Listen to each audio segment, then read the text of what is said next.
क्या EPFO, APFC and EO examination की preparation books के थ्रू हो सकती है, सेल्फ स्टडी के थ्रू हो सकती है? अगर हाँ, तो मुझे किस कंपोनेंट की कौन सी बुक फॉलो करनी चाहिए, किस कंपोनेंट के लिए कौन सा रिसोर्स फॉलो करना चाहिए, और किस बुक में मुझे क्या क्या पढ़ना चाहिए? तो ये जानकारी बहुत सारे बच्चों को चाहिए जो कि अभी प्रिपरेशन स्टार्ट कर रहे हैं एपीएफसी या फिर ईओ एग्जामिनेशन की। तो इस वीडियो में मैं आप लोगों को complete book list and resources के बारे में बताने वाला हूं और आप लोगों को अच्छे से गाइड करने वाला हूं कि भाई इन बुक्स को आपको कैसे यूटिलाइज करना है।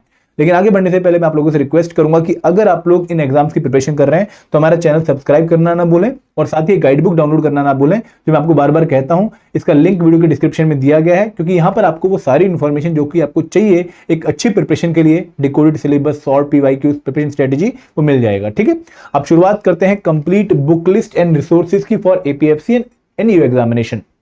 देखिए, सबसे पहले मैं आप लोगों के साथ कुछ इंपॉर्टेंट पॉइंट शेयर करना चाहूंगा जो आपको अपने माइंड में बहुत क्लियर रखने हैं।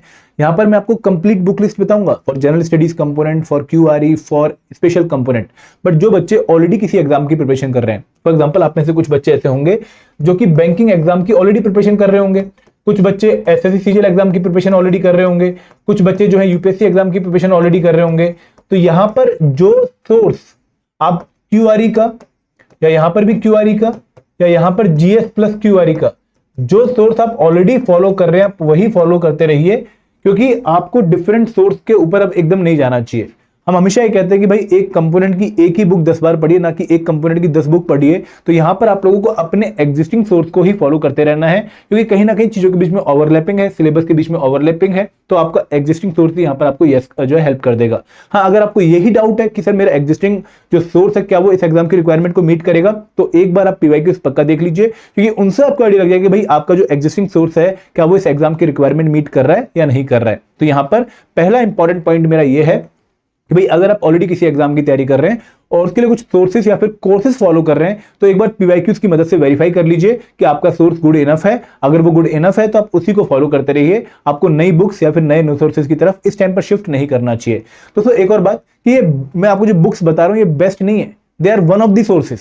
ठीक है, क्योंकि बहुत सारी बुक्स है मार्केट में हर एक कंपोनेंट की। फॉर एग्जांपल अगर मैं मॉडर्न हिस्ट्री की बात करूं, you will find Spectrum by Rajiv Ahir, you will also find India struggle for independence by Bipan Chandra, there is a book called Plassey to partition by Shekhar Bandyopadhyay, ऐसी पूनम मैम की भी एक बुक है। तो बहुत सारी बुक्स हैं, तो आपको कोई एक बुक फॉलो करनी पड़ेगी, क्योंकि हर एक बुक में लगभग 80% 90% कंटेंट सेम रहता है, तो आपको एक बुक पे ही रिलाई करना पड़ेगा। तो मैं आपको जो बुक्स बता रहा हूं they are the one of the sources, not the best sources. ऐसा सोर्स नहीं है कि भाई आपको सारे के सारे क्वेश्चन एग्जाम में वहीं से देखने को मिलेंगे।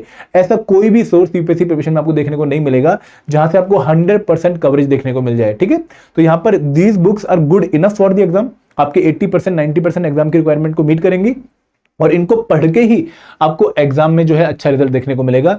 एंड दोस्तों, एक और बात कि ये बुक्स आपको कंटेंट दे रही हैं और यूपीएससी एग्जाम की जो रिक्वायरमेंट है वो कंटेंट की एप्लीकेशन है। तो इन बुक्स को पढ़ने के बाद आपको अच्छी खासी प्रैक्टिस करनी पड़ेगी अपने आप को तराशने के लिए और खुद को एग्जाम रेडी करने के लिए। ये डिस्क्लेमर मैं इसलिए देता हूं कि बच्चों को ऐसा लगता है कि बुक्स पढ़ने से हमारा एग्जाम क्वालिफाई हो जाएगा। नहीं, बुक्स एक प्राइमरी फाउंडेशन क्रिएट करेंगी, उनके ऊपर आपको प्रैक्टिस से लेयरिंग करनी पड़ेगी, तब जाकर आपको सिलेक्शन दिखेगी। ठीक है, आगे बढ़ते हैं। अब दोस्तों, हम हर एक कंपोनेंट की हर बुक की बात करेंगे और मैं आपको बताऊंगा कि भाई इनमें क्या क्या पढ़ना है। देखिए, पहला कंपोनेंट है governance and constitution of India आपके सिलेबस में। तो ये बेसिकली इंडियन पॉलिटी है। तो इंडियन पॉलिटी की जो सबसे अच्छी ऑब्जेक्टिव पेपर के लिए बुक मानी जाती है वो है Indian polity by M Laxmikanth. तो इसलिए अच्छी बुक है कि भाई आपको एक ही जगह पे अच्छी लैंग्वेज में, सिंपल लैंग्वेज में, विदाउट एनी कम्प्लेक्स वर्डिंग सारा कंटेंट मिल जाता है। आपको कॉन्स्टिट्यूशन की बहुत अच्छी समरी यहां पर मिल जाती है और बहुत अच्छी बुक है। एग्जाम में लगभग 80% क्वेश्चन आप यहां से टारगेट भी कर पाएंगे। और दोस्तों, इस बुक में भी आप लोगों को बहुत सारे चैप्टर देखने को मिलेंगे, लगभग 77-80 के आसपास चैप्टर हैं। आपको सारे चैप्टर्स नहीं पढ़ने, आपको यहां पर जो है मैं बताता हूं कौन कौन से चैप्टर पक्का पढ़ने। आपको चैप्टर 1 से लेकर चैप्टर 9 तक तो पक्का पढ़ने, मतलब जो फंडामेंटल ड्यूटीज तक का चैप्टर है वो तो आपने पक्का पढ़ना है, इसमें कोई भी चैप्टर आपने छोड़ना नहीं है। फिर जो सेंटर स्टेट रिलेशन के चैप्टर हैं वो आपने सारे पढ़ने हैं। आपने जो यूनियन एग्जीक्यूटिव के चैप्टर हैं, president, prime minister, council of minister, vice president, advocate general, attorney general of India, वो सारे पढ़ने हैं आपने। आपने स्टेट एग्जीक्यूटिव सारे पढ़ने हैं। आपने supreme court, high court and subordinate court पढ़ना है इसमें। फिर आपने इंडियन पार्लियामेंट और स्टेट लेजिस्लेचर पढ़ना है। फिर आपने constitutional and non constitutional bodies पढ़ना है। पीआरआई, म्युनिसिपैलिटीज, इनफ है, आपने ये पोर्शन पक्का पढ़ना है। तो लगभग आपके जो पढ़ने वाले चैप्टर रहेंगे 77 में से वो अराउंड 55-60 के 55 के आसपास रहेंगे, 60 तो नहीं, इतने चैप्टर आपने पढ़ने इस पर्टिकुलर बुक से। दोस्तों, इन बुक्स का और भी अल्टरनेटिव है, जैसे सुभाष कश्यप सर की बुक आती है, डी डी बसु सर की बुक आती है, तो वो बुक्स आप अवॉइड कर सकते हैं अगर आप ये बुक पढ़ रहे हैं। वो बुक्स भी अच्छी हैं, लेकिन ये भी अच्छी है, तो एक बुक ही पढ़ पाएंगे हम इन 4 महीनों में, तो आप ये बुक फॉलो कर सकते हैं for Indian polity by M Laxmikanth. हाँ, अगर कोई बिल्कुल बिगनर है, उसको लगता है कि सर क्या मुझे एनसीईआरटी पढ़नी चाहिए, तो मैं कहूंगा कि भाई अगर आप 1 साल पहले तैयारी स्टार्ट कर रहे हो तो शायद मैं आपको एनसीईआरटी पढ़ने के लिए बोलता। अभी आपके पास टाइम नहीं है ज्यादा प्रिपरेशन का, तो इसलिए आपको Indian polity by M Laxmikanth directly पढ़नी चाहिए, आपको एनसीईआरटी इस टाइम पर अवॉइड करनी चाहिए। ठीक है, तो ये आपको मैंने इंडियन पॉलिटी के बारे में बता दिया है। एंड दोस्तों, इंडियन पॉलिटी कंपोनेंट के बारे में मैं आपसे एक और चीज शेयर करना चाहूंगा कि इंडियन पॉलिटी के जो क्वेश्चन आपको एग्जाम में देखने को मिलेंगे, they will be linked to current affairs. For example, last time जो गवर्नर की ऑर्डिनेंस मेकिंग पावर के ऊपर क्वेश्चन पूछा गया है, तो वहां पर 2 स्टेटमेंट आपको लक्ष्मीकांत में मिल जाएंगे, लेकिन तीसरी स्टेटमेंट आपको लक्ष्मीकांत में नहीं मिलेगी, वो करंट अफेयर से लिंक्ड क्वेश्चन है। तो आप जो भी चीजें न्यूज में चल रही हैं उनको स्टैटिक पोर्शन से लिंक करके पढ़ते रहिएगा। फॉर एग्जाम्पल, इस टाइम पर वाइस प्रेसिडेंट का ऑफिस काफी न्यूज में, तो वाइस प्रेसिडेंट के रिगार्डिंग आप लोगों को सारे लक्ष्मीकांत के तो पॉइंट्स पता होने चाहिए कि भाई कौन अपॉइंट करता है, कौन शपथ दिलवाता है, ठीक है, जो उनका इलेक्टोरल कॉलेज होता है वो क्या बनता है, इलेक्शन कमीशन ऑफ इंडिया कैसे इलेक्शन कंडक्ट करवाता है, किस पर्टिकुलर ऑफिस के मॉडल पर हमने अपना वाइस प्रेसिडेंट ऑफिस बनाया है, पावर क्या है, फंक्शंस क्या है, ये तो आपको पता होना चाहिए, लक्ष्मीकांत में लिखा हुआ है। लेकिन कोई और पॉइंट जो लक्ष्मीकांत में नहीं लिखा हुआ, जो कि न्यूज से निकल कर आया है, वो आपने यहां पर पक्का ऐड करके पढ़ना है। ठीक है, तो इस तरीके से आपकी अप्रोच होगी फॉर इंडियन पॉलिटी, बुक आपकी लक्ष्मीकांत रहेगी। आगे बढ़ते हैं, इंडियन फ्रीडम स्ट्रगल यानी कि मॉडर्न हिस्ट्री की बात करते हैं। इंपॉर्टेंट कंपोनेंट है एग्जाम के लिए, और मॉडर्न हिस्ट्री की मैं अच्छी बुक ये कहता हूं कि भाई स्पेक्ट्रम बाय राजीव वेहरी पढ़ लीजिए। इसलिए नहीं कि भाई बहुत अच्छी लिखी गई है, इसलिए कि भाई आपको हर मेजर बुक जो इंडियन फ्रीडम मूवमेंट के ऊपर लिखी गई है उनकी समरी यहां पर मिल जाएगी। मतलब ये एक तरह की कुंजी है जहां पर आप सारा कंटेंट एक ही जगह पे देख सकते हो। तो ये बुक आप फॉलो कर सकते हो, a brief history of modern India, और ये बुक राजीव वही ने लिखी है, और अपडेटेड वर्जन इसका यूज करने, क्योंकि इसमें जो प्रीलिम्स के क्वेश्चन होते हैं यूपीएससी के, उनको ऐड करके आपको हर बार एडिशन नया देखने को मिलेगा, तो अपडेटेड एडिशन ही आप लोगों ने फॉलो करना है। अगेन दोस्तों, ये बुक तो आपको एंड टू एंड पढ़नी है, मतलब यहां पर कुछ छोड़ने वाला नहीं है, आपको end to end book cover करनी है। और मैं कहूंगा कि नोट्स मत बनाइए, इसी बुक में अंडरलाइन करके या हाईलाइट करके आप यूज करिएगा, क्योंकि आपके पास शायद अभी टाइम नहीं है कि आप पूरे एंड टू एंड नोट्स बनाए मॉडर्न हिस्ट्री के, तो this book you can follow for the modern history part. ठीक है, इंडियन कल्चर के लिए नितिन संघानी सर की बुक आती है, और देखो नितिन संघानी सर की बुक की अच्छी बात यह है कि भाई यहाँ पर आपको बहुत कलरफुल मैनर में और बहुत स्पेशियस मैनर में आप लोगों को कंटेंट देखने को मिलेगा। हम ना पढ़ते हुए बोर नहीं होते इस बुक को, मतलब आप उन्हें खुद भी अगर पढ़िए बुक तो आपको एक आइडिया लगाओगे ये बुक इंटरेस्टिंग है, इसको पढ़ के मजा आता है। तो यहाँ पर आप लोगों को टेम्पल्स के जो डायग्राम दिख रहे होते हैं कलरफुल, वो आपको मोटिवेटेड रखेंगे। और अगेन देखो यहाँ पर भी बहुत सारे चैप्टर है, आपको सारे चैप्टर नहीं पढ़ने हैं, आपको जो हमने सिलेबस में मेंशन कर रखे हैं चैप्टर वही पढ़ने हैं। जैसे आर्किटेक्चर पहला चैप्टर पक्का पढ़ना है, देन डांस फॉर्म पक्का पढ़ना है, म्यूजिक पक्का पढ़ना है, पपेटरी पक्का पढ़ना है, पेंटिंग्स पक्का पढ़ना है, रिलीजन फिलॉसफी पक्का पढ़ना है, आर्कियोलॉजी के बारे में पक्का पढ़ना है। तो यहाँ पर अराउंड 10 से 12 चैप्टर होंगे जो आपको पक्के पढ़ने हैं आउट ऑफ 30-40 चैप्टर, तो वही चैप्टर आप फॉलो करिएगा। ठीक है, नितिन सिंघानिया सर के अलावा एक और बुक आती है फॉर इंडियन कल्चर, जो कि एक फाइन आर्ट्स क्लास 11 की बुक है, वो आप अवॉइड कर सकते हैं अगर आप ये बुक पढ़ रहे हैं तो। ठीक है, आगे बढ़े, अब बात करते हैं जनरल साइंस की। देखिए जनरल साइंस की थ्योरी के लिए, मतलब रीडिंग के लिए जो बुक है वो क्लास 6 से 10 की एनसीईआरटीज हैं, आप एक बार पढ़ के इनसे कंटेंट कवर कर सकते हो। बट दोस्तों इन बुक्स को पढ़ने के बाद मैं यही रिक्वेस्ट करूंगा कि एक बार आप ल्यूसेंट पब्लिकेशन की या अरेंज पब्लिकेशन की जो सीजीएल की बुक आती हैं उनके एमसीक्यूज जो है, प्रैक्टिस एमसीक्यूज, उनको पक्का सॉल्व करिए, क्योंकि यहाँ पे ना लिमिट नहीं है साइंस में कवर करने की। मतलब बहुत ज्यादा डेप्थ में क्वेश्चन पूछे जा सकते हैं और बहुत वाइड क्वेश्चन भी पूछे जा सकते हैं। तो आप लोगों को ध्यान ही रखना है कि भाई थ्योरी तो ये पढ़ ली, लेकिन इनकी एप्लीकेशन पढ़ लेते हैं।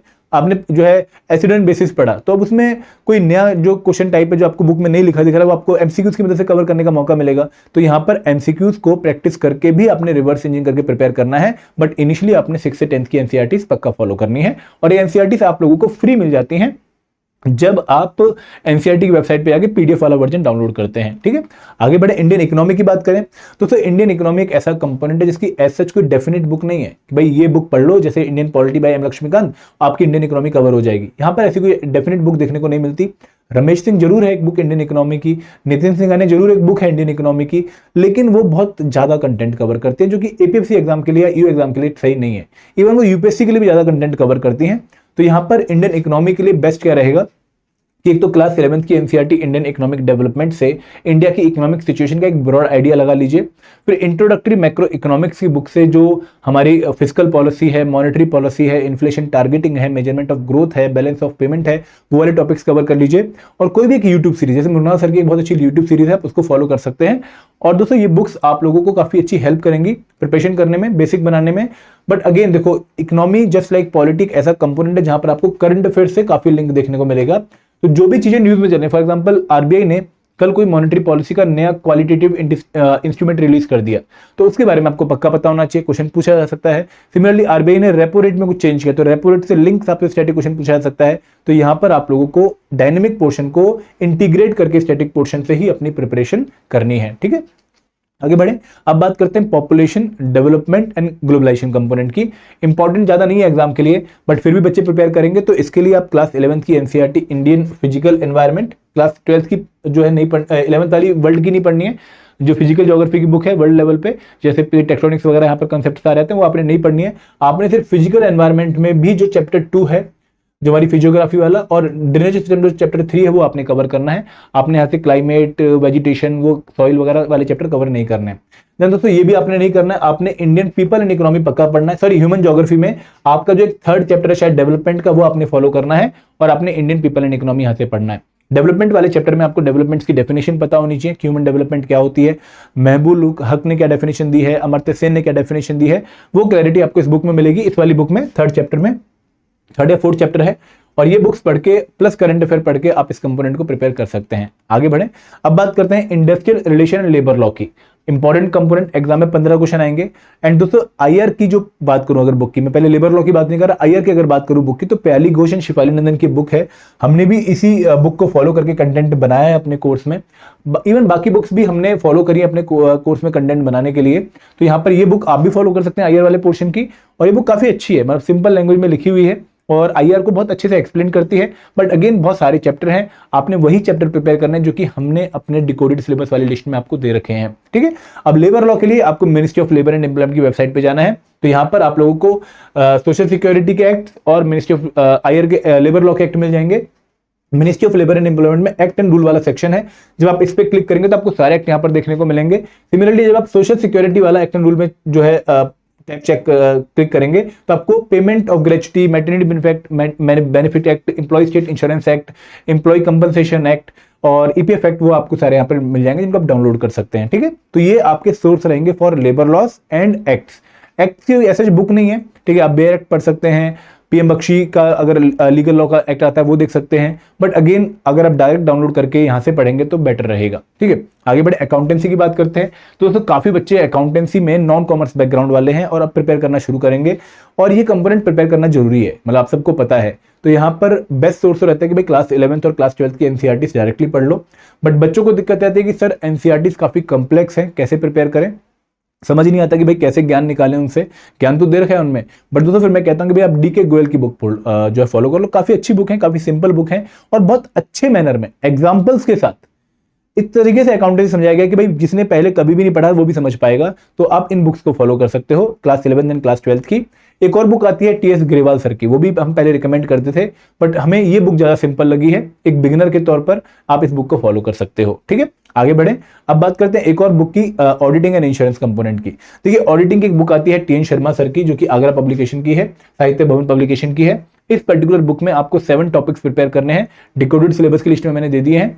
अगेन बहुत सारे चैप्टर हैं यहाँ पर, ऑडिटिंग बहुत बड़ा कंपोनेंट है अपने आप में, लेकिन एग्जाम में क्योंकि 2 ही क्वेश्चन आने हैं तो हम इंपॉर्टेंट टॉपिक्स ही प्रिपेयर करके जाएंगे। ठीक है, अगर मैं इंश्योरेंस की बात करूं तो इंश्योरेंस की आपको बहुत सारी गाइड बुक्स मिल जाएंगी, बट बेस्ट क्या रहेगा कि आप ईडीआई की वेबसाइट पे जाके जो इनकी ई बुक है इंश्योरेंस की, आप उसी को फॉलो करो। It will be a good solution for all of you कि भाई आप डायरेक्टली वही जो है सोर्स फॉलो करें जो कि गवर्नमेंट ने ही दे रखा है आप लोगों को, और एग्जाम में भी यहाँ से क्वेश्चंस क्लिक करते हैं। ठीक है, तो ये आपका ऑडिटिंग एंड इंश्योरेंस वाला पार्ट हो गया। क्वांट की बात करें, देखो क्वांट अगेन आप सब जानते हैं कि भाई एग्जाम में एक बहुत स्पेशल रोल प्ले करता है, 15 के आसपास क्वेश्चन आते हैं, और क्वांट के लिए देखो कोई बेस्ट बुक एक नहीं है। आप अगर कहीं से ऑलरेडी प्रिपेयर कर रहे हैं आप उसको फॉलो कर सकते हैं, जैसे राकेश यादव सर का कोर्स काफी बच्चे फॉलो कर रहे थे, गगन प्रताप सर हैं, अभिमन्यु सर हैं, बहुत सारे टीचर हैं, क्योंकि क्वांट एक ऐसा कंपोनेंट है जो कि लगभग हर एग्जाम में फैला हुआ है, तो आपको हर जगह इसका मटेरियल देखने को मिलेगा, हर बहुत सारी बुक्स आपको देखने को मिलेंगी। बट जो बुक हमने फॉलो करी है या पास में टॉपर्स ने फॉलो करी है वो थी RS अग्रवाल सर की बुक। अच्छी बुक है, हर तरह का एग्जाम, हर तरह की रिक्वायरमेंट, हर टॉपिक पे रिक्वायरमेंट आप लोगों की फुलफिल यहाँ पर हो रही होती है। तो जो भी हमारे सिलेबस के टॉपिक्स हमने आपको दे रखे हैं उन टॉपिक्स को आप इस बुक से पक्का प्रैक्टिस करिएगा। और अगर देखो क्वांट की अगर हम बात करें तो यहाँ पर ना थ्योरी ज्यादा मैटर नहीं करती है, फॉर्मूलाज एक बार पढ़ लिए बस काम आते हैं, बट प्रैक्टिस मैटर करती है। तो वो बुक फॉलो करिए जहां पर आपको बहुत सारे क्वेश्चंस मिल जाए प्रैक्टिस के लिए, अथाह क्वेश्चन मिल जाए प्रैक्टिस के लिए, क्योंकि प्रैक्टिस में अगर कमी रहेगी ना तो एग्जाम में स्पीड मेंटेन नहीं होगी। तो ये बुक वो प्रैक्टिस वाला काम भी आपका फुलफिल करती है। सेम बुक आपकी लॉजिकल रीजनिंग की आती है राइटर की, RS अग्रवाल सर की, उनकी बुक आप लॉजिकल रीजनिंग के लिए भी फॉलो कर सकते हो। बट रीजनिंग उतना इंपॉर्टेंट नहीं है एग्जाम के लिए जितना कि क्वांट इंपॉर्टेंट है, तो आप ये वाला पोर्शन RS अग्रवाल से कवर कर सकते हो। अब बात करते हैं एक और इंपॉर्टेंट कंपोनेंट की, जनरल इंग्लिश। बहुत इंपॉर्टेंट है, 20 क्वेश्चन वेटेज है एग्जाम में और हमें जनरली वोकेबलरी बेस्ड क्वेश्चन देखने को मिल रहे हैं। तो यहाँ पर एक अच्छी बुक जो मुझे लगती है वो है SP बख्शी सर की बुक। अगेन देखो बहुत सारे सोर्सेज और भी हैं, नीतू सिंह मैम की बुक है, ठीक है, और भी 2-3 टीचर्स हैं जिनके मुझे नाम याद नहीं आ रहे हैं लेकिन उनकी भी बुक्स है। तो आप कोई एक पिक कर लो, कोई एक, और उसको एंड टू एंड कवर कर लो। देखो बुक्स लेके या इकट्ठी करके प्रिपरेशन नहीं होगी, उनको पढ़ के प्रिपरेशन होगी। आप एक बुक अगर 3 बार पढ़ लोगे ना, कोई भी एक बुक, तो भी आपको एग्जाम में अच्छा स्कोर देखने को मिलेगा, क्योंकि लगभग 80% 90% कंटेंट हर एक बुक में सेम है। तो ये बुक आप इंग्लिश की फॉलो कर सकते हो, ठीक है। कंप्यूटर अवेयरनेस, अगेन 10 क्वेश्चन की वेटेज है एग्जाम में, सब बच्चे जो है इसको काफी अच्छे से प्रिपेयर कर रहे होंगे। तो इसके लिए अरेंज पब्लिकेशन की जो बुक आती है कंप्यूटर अवेयरनेस की, ये आप फॉलो कर सकते हो। एक बच्चे ने मुझे बाला सुब्रमण्यम की बुक बताई थी, एक UPSC के ही पुराने जो है एक्सपर्ट थे, उनकी बुक भी अगर आपको मिल जाती है PDF फॉर्म में, आप उसको फॉलो कर सकते हैं। इस बुक को एक बार आप MCQs के लिए फॉलो कर लीजिएगा, उसको फिर आप थ्योरी के लिए फॉलो कर लीजिएगा, ठीक है। बाला सुब्रमण्यम ऐसे कुछ नाम था उनका, एग्जैक्ट नेम में कमेंट सेक्शन में पिन भी कर दूंगा, तो आप उस बुक को फॉलो कर सकते हो। तो this was regarding the book list for different component. लेकिन करंट अफेयर पेंडिंग हो गया कि सर करंट अफेयर का सोर्स क्या है, क्योंकि एग्जाम में ये भी इंपॉर्टेंट है। देखिए अगर मैं बात करूं APFC और EU एग्जामिनेशन की, तो कोई डेफिनेट बुक करंट अफेयर की यहाँ पर भी नहीं है, जैसे UPSC में भी नहीं है, बाकी एग्जाम्स में भी नहीं, तो यहाँ पर भी कोई डेफिनेट बुक्स नहीं है। बट यहाँ पर आप द हिंदू या इंडियन एक्सप्रेस में से कोई एक न्यूज़पेपर फॉलो कर सकते हो डेली 30 से 40 मिनट, और आप कोई भी करंट अफेयर मैगजीन जैसे विजन IAS की हो गई, इनसाइट IAS की हो गई, दृष्टि की हो गई, हमारे कोर्स वाले हमारी मैगजीन फॉलो कर सकते हैं, क्योंकि आपको लगभग वही करंट अफेयर जो कि उन एग्जाम्स में आते हैं, वही नेचर, वही स्टाइल ऑफ क्वेश्चन, वही टॉपिक आपको यहाँ पर भी देखने को मिलेंगे। हाँ, यहाँ पर कुछ ऐसे बेसिक क्वेश्चन जो कि वहां पर हमें कम देखने को मिलते हैं, जैसे अवार्ड्स वाला एक सेक्शन, अवार्ड्स जैसे Nobel prize, Bharat Ratna, Raman Magsaysay award, वो आपको अलग से प्रिपेयर कर लेना चाहिए किसी भी बैंकिंग की जो है न्यूज़ से या फिर न्यूज़पेपर से, क्योंकि वो डायमेंशन आपको बाकी एग्जाम्स में देखने को नहीं मिलती है जो मेजर एग्जाम्स आप प्रिपेयर करते हो, ठीक है। बाकी करंट अफेयर आपके जो एग्जाम के लिए प्रिपेयर कर रहे हो अभी, वही करंट अफेयर आपके यहाँ पर भी काम आ जाएंगे, ठीक है। तो ये पूरी बुक लिस्ट है उन बच्चों के लिए जो कि सेल्फ स्टडी के थ्रू तैयारी कर रहे हैं, जो कि चाहते हैं कि सर हमें बुक से ही प्रिपेयर करना है, तो आप बिल्कुल जो है प्रिपेयर कर सकते हो। हाँ, अगर कोई बच्चा चाहता है कि भाई इन्हीं बुक से बना हुआ एक कोर्स मिल जाए, तो हमने आपके लिए कोर्स भी लॉन्च कर रखा है, जहां पर हम आप लोगों की इस रिक्वायरमेंट को फुलफिल कर रहे हैं। 3 कोर्स हैं। पहला है master course comprehensing all the component of APFC new examination, जहां पर आपको live classes, concept classes, current affair magazine, solve PYQs, chapter wise test, हर चीज मिल रही है। यहाँ पर आपको स्पेशल कोर्स में GS एंड QRE के आपको जो है प्रैक्टिस MCQs, लेकिन जो स्पेशल सब्जेक्ट कोर्स है वहां पे जो स्पेशल सब्जेक्ट है like iron and labour law, accountancy, auditing, insurance, उनका आपको कंप्लीट कोर्स मिल रहा है। एंड टेस्ट सीरीज उन बच्चों के लिए जो कि एक बार पूरी प्रैक्टिस कर चुके हैं, आप सिर्फ रिवीजन और पूरी कोर्स कंप्लीट कर चुके हैं, सिर्फ रिवीजन और प्रैक्टिस करना चाहते हैं, वो इस कोर्स में आ सकते हैं। कोर्स का लिंक इस वीडियो के डिस्क्रिप्शन में दिया गया है, हमारा edutap.in वाला पेज है, वहां पर जाकर इसको चेक कर सकते हैं। Thank you very much. जय हिंद, जय भारत।